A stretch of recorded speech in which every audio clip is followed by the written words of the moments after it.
Earth Day's coming, and Kansas City's Harvesters has a new CEO. We'll see how the Food Distribution Organization is faring in its 35th year. Also, the Lyric Opera has been doubly blessed of late with both a beautiful place to perform and a spacious new center for putting shows together. At KU, some loving care is on the way for Dykhal's amazing 1893 panorama, complete with bison and walrus and polar bears, oh my. Plus ketchup and improvements to its squirtability. Thanks to some area teens, it's all ahead on The Local Show.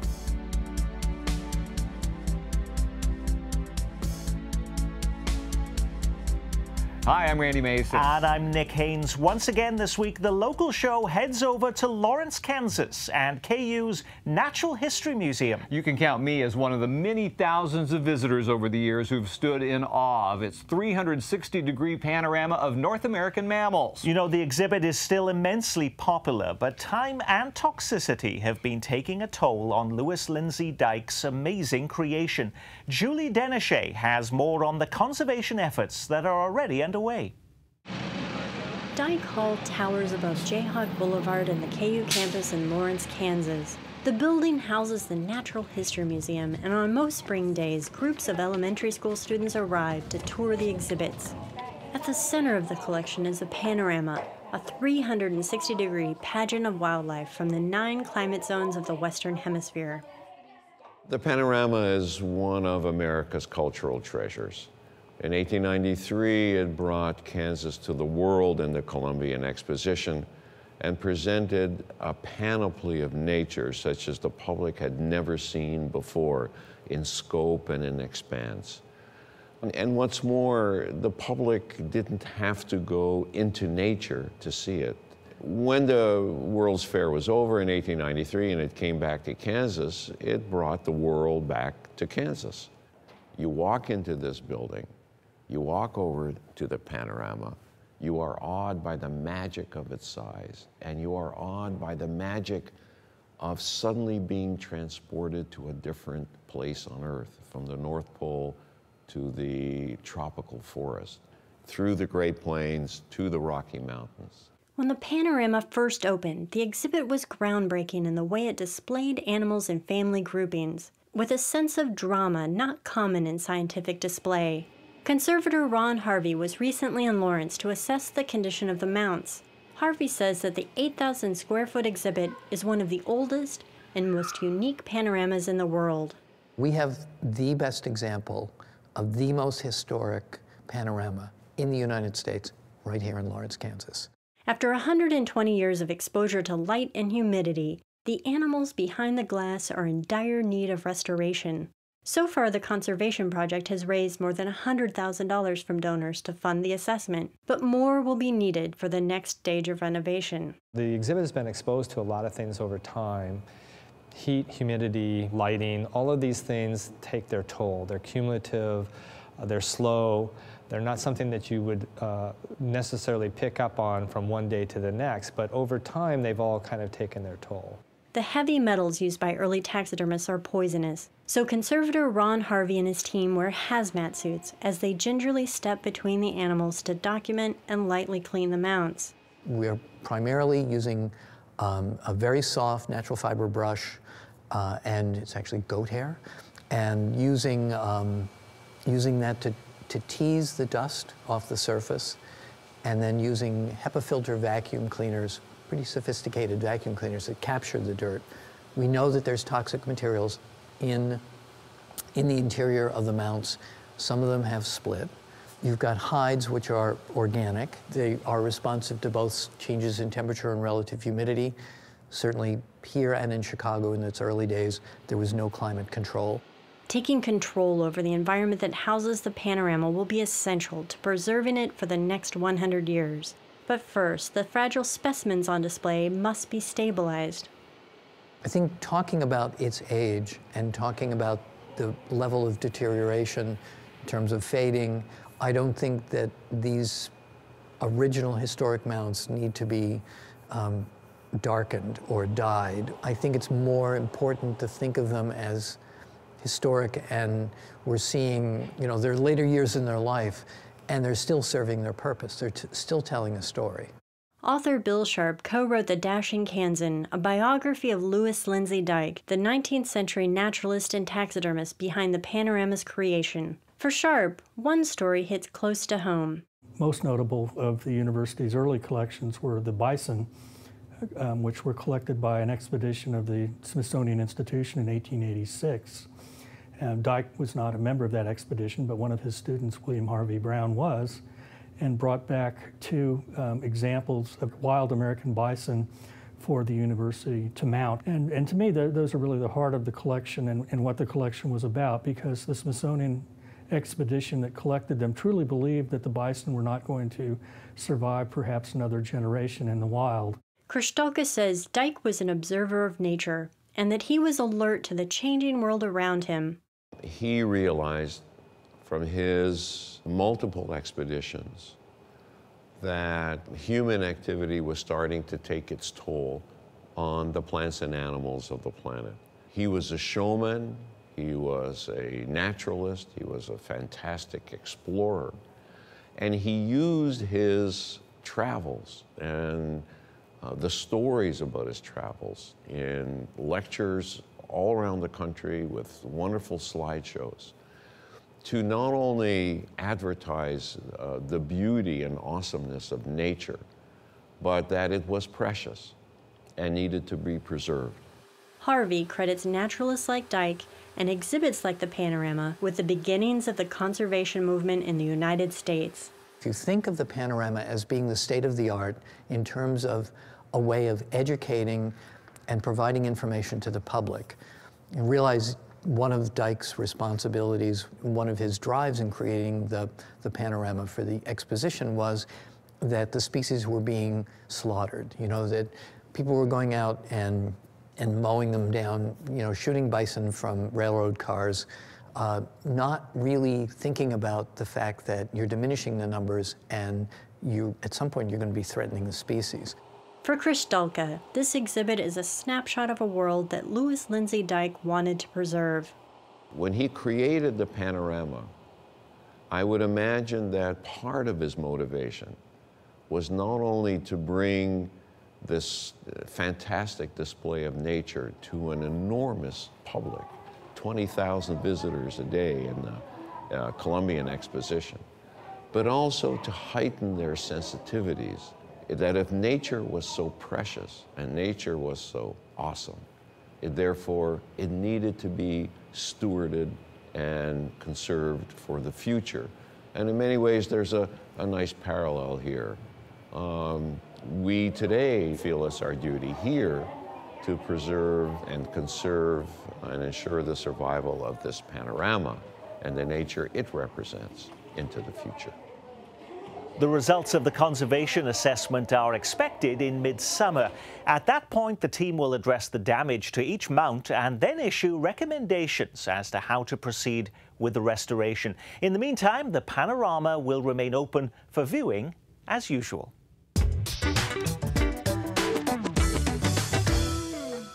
We've all heard that the recession is largely behind us now, but food pantry operators in the metro tell us they're actually servicing more and more families. Harvesters, which collects and distributes food to hundreds of agencies in town, says they are now serving 66,000 people a week. The food bank turns 35 this year, and Nick Haynes sat down with the agency's brand new CEO, Valerie Nicholson-Watson. Valerie, a lot of the economic number crunchers are saying we're out of a recession right now. Is that reflected in the numbers of people coming to the food bank at Harvesters? It is absolutely not reflected in the numbers that we are serving. Harvesters, through our agencies, serve 66,000 people each week. And what we are seeing is that more people are coming to our pantries for the first time, those people who have never needed emergency food assistance. How can that be, though, Valerie? I think what is happening is that this has basically been a jobless recovery, and those people who are at the bottom of the wage pool really are not seeing their wages increase, and while they are working, it's not enough to cover their necessities. Now, if you've ever had a chance to go to Harvesters, it looks like this huge, almost Costco. It's a huge, massive warehouse filled with food. Where does all that food come from, Valerie? Well, you know, we have a 200,000 square foot warehouse, and the majority of the food is donated food from local and national manufacturers. Like who?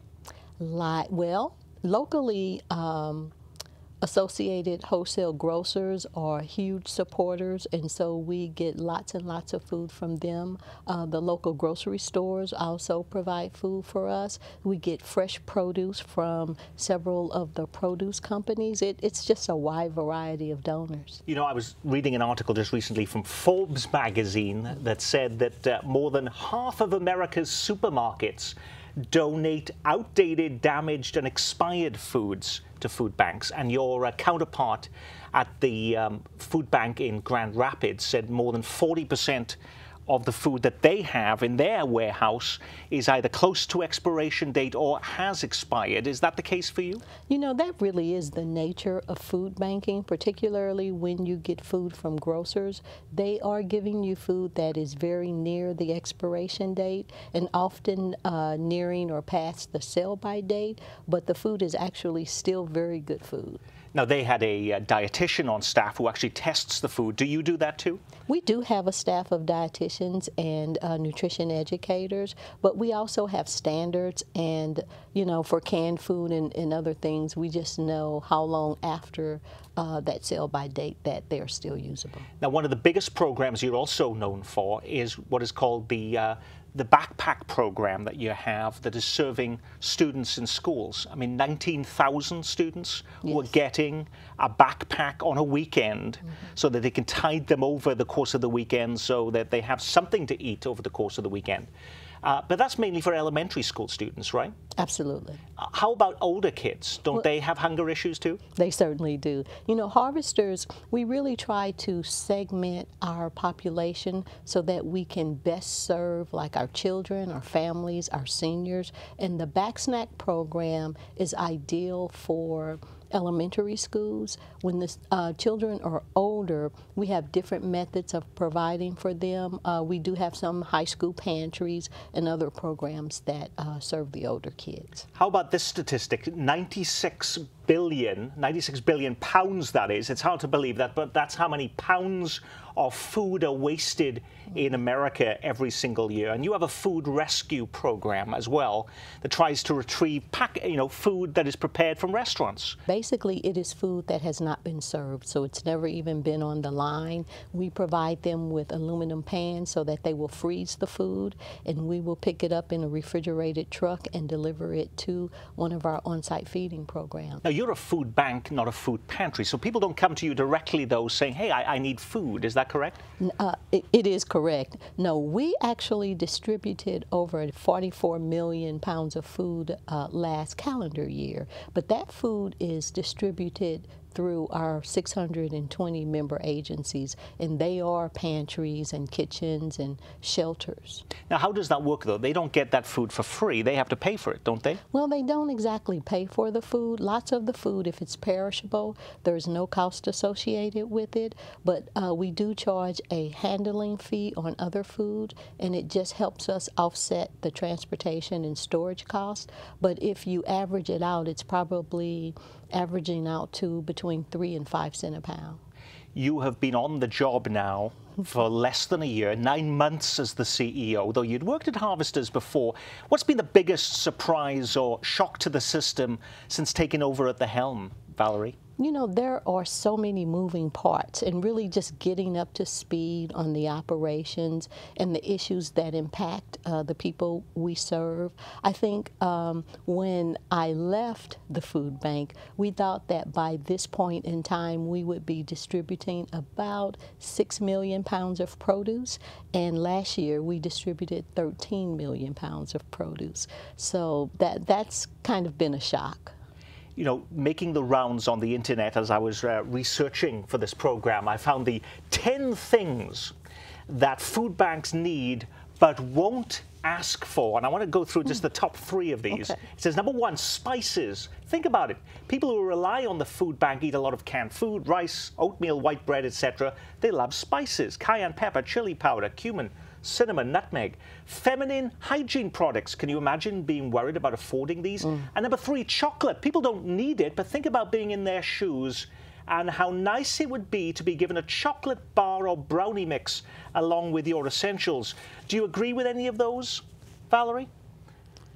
Not particularly. Okay. And I say so because certainly you need spices in order to cook meals the way you would like to cook them, and hygiene products, you know, there's always a need, and who doesn't like chocolate? But the truth is, we sometimes have chocolate and other snacks, and we distribute that. But for us, we really try to concentrate on the basics. We want to be sure that we have produce, that we have staples, and that we have protein. Is there any food that you ever turn away? We never turn away good food, no. What is the biggest issue that you're facing now as we look forward in this year, 2014? No, you know, there are really several. There's a lot of uncertainty about the federal nutrition programs, and certainly the federal government is our largest emergency food provider. And so whenever those programs are impacted, we will absolutely see an impact at our agency level. So that is something that we are really advocating for the continuation of, because we know that we will not be able to make up any lost resources. And then more on the boots on the ground, I shared that we are distributing much more produce than we anticipated. And so the handling of that produce is so important for us. We're running out of cooler space. So we're going to be needing an expanded cooler here pretty soon. Valerie Nicholson Watson is CEO and President of Harvesters here in Kansas City. Thanks so much for being with us on The Local Show. It was my pleasure.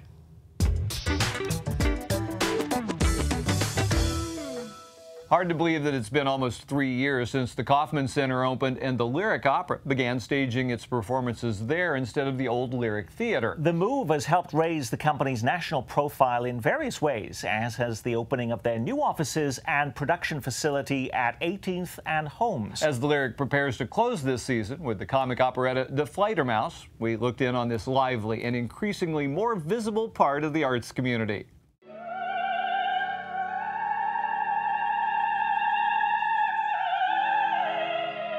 No doubt about it, this is opera.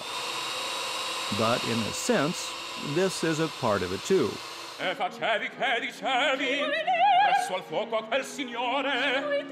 This would be opera as well.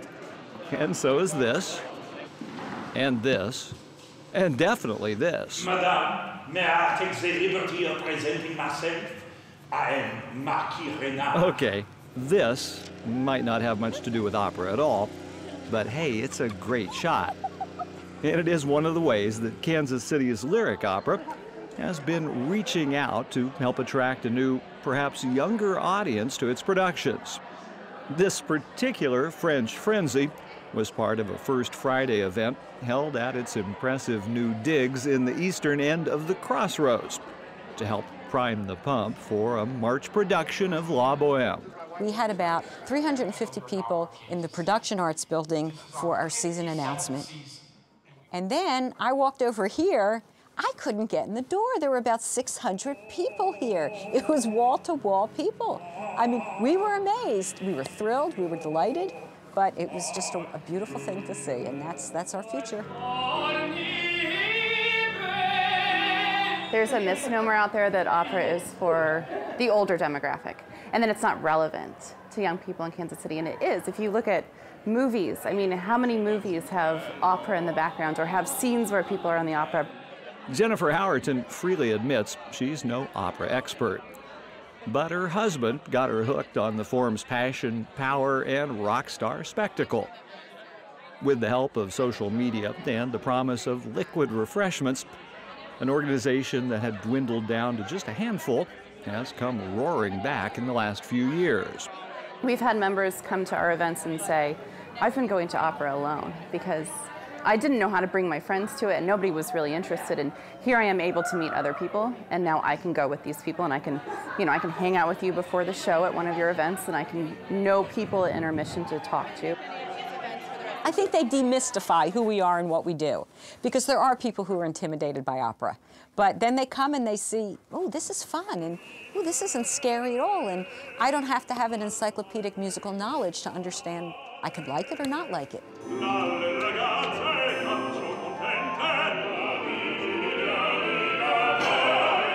What people don't realize is it's really a powerful production that happens every night with individuals who create. There's a whole background to an opera that includes a ton of what I would call artists. There's what you draw, which is your dream, and then there's what you find, and then there's what you can make of it. Artists like Keith Brumley, who's been designing sets for the Lyric for several decades now, but never with this much space in which to work. Their operational upgrade has made it possible to create and lease out scenic pieces for use by other opera companies around the country. We've been killing kings and tenors now for a number of years on this set. And it's turned out to be an important part of the revenue stream. There's a saying, war is hell, and opera is hard. It's a great multidisciplinary art form, and everything has to work. The scenery has to work, the costumes have to work, the cast has to work, the musical values have to be high, and the singing has to be fabulous.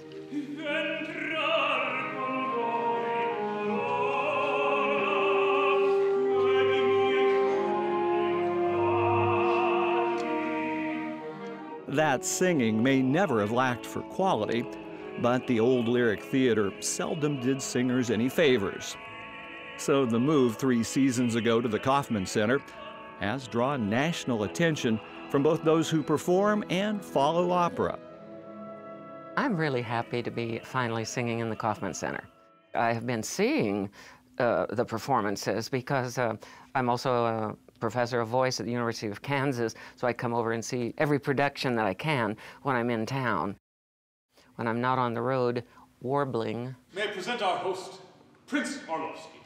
For her first show on the Lyric's new stage, Joyce Castle will be reprising a so-called trouser role she's performed numerous times with companies across the land. The Fledermaus's brooding but comedic Prince Orlovsky. So I have mustache, tight wig, boots, riding crop, monocle. Welcome to my humble palace. It's a screwball comedy, and Lyric Opera of Kansas City, I think, has a good track record with comedy. It's not always the same skill to be able to sing a really big aria. It's an additional skill to have that theatrical viability and to be able to handle dialogue. And we have a very good-looking cast of singing actors who can do that. It's in English, it's fun. It's one of these comedies that just works if it's played right, and I think we have the cast to do it. While this season's going out on a humorous note, the lineup for next season, elaborately revealed by Deborah Sandler and artistic director Ward Holmquist in March, runs the gamut, from classic to contemporary, including one that the lady in charge is especially excited about, the Pulitzer Prize-winning Silent Night. It's a new opera, but nobody should get scared. It's very melodic and very romantic. The production of this opera gives us a fabulous opportunity to collaborate, to enlarge our audiences, and we already have many, many activities planned beyond just that production. So we will be doing some cross-programming with the World War I Museum. We want to be part of the Great Read at the library. Lots of really exciting things.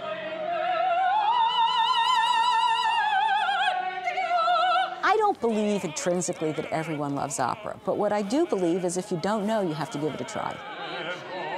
Come on down. We're calling it A Season to Cherish.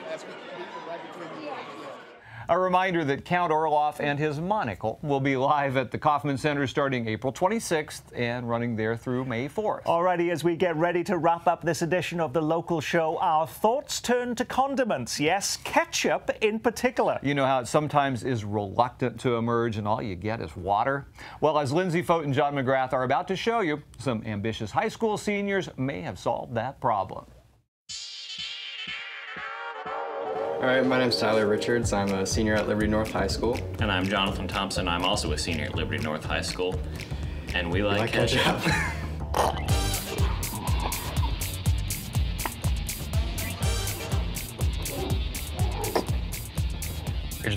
We happened to have ketchup-related problems, and so we settled on this one. I've actually been made fun of for my consumption of ketchup. Just turned his hair red. Mine, it's just kind of like, you know, the water stuff whenever you're, trying to squirt ketchup onto a hot dog or hamburger bun and the water gets on it, soaks it up, and it's not nasty. And whipped bread's gross. Yeah. The next step, I guess, is brainstorming ideas, really. We both spent about a week sketching up ideas in our notebooks. So basically, when you have it like this, there's no way it can go out through there. So when you squeeze the bottle, it forces the ketchup up and over and through the tube, whereas the water will be sitting at the bottom at the time. I designed this in our computer-assisted design software and then sent it to Tyler, who formatted it, and we 3D printed it. But when it sits for a while, the parts separate. So the lighter water will separate from the heavier tomato paste in there. Mostly just been kind of fun because, it's like there's not many classes where you can do a year-long research project on ketchup. So it was an interesting class. And you can read more about Project Lead the Way and its hands-on approach to STEM education at kcpt.org. And on that note, that's it for this week's show. I'm Randy Mason. And I'm Nick Haynes. Thanks for watching.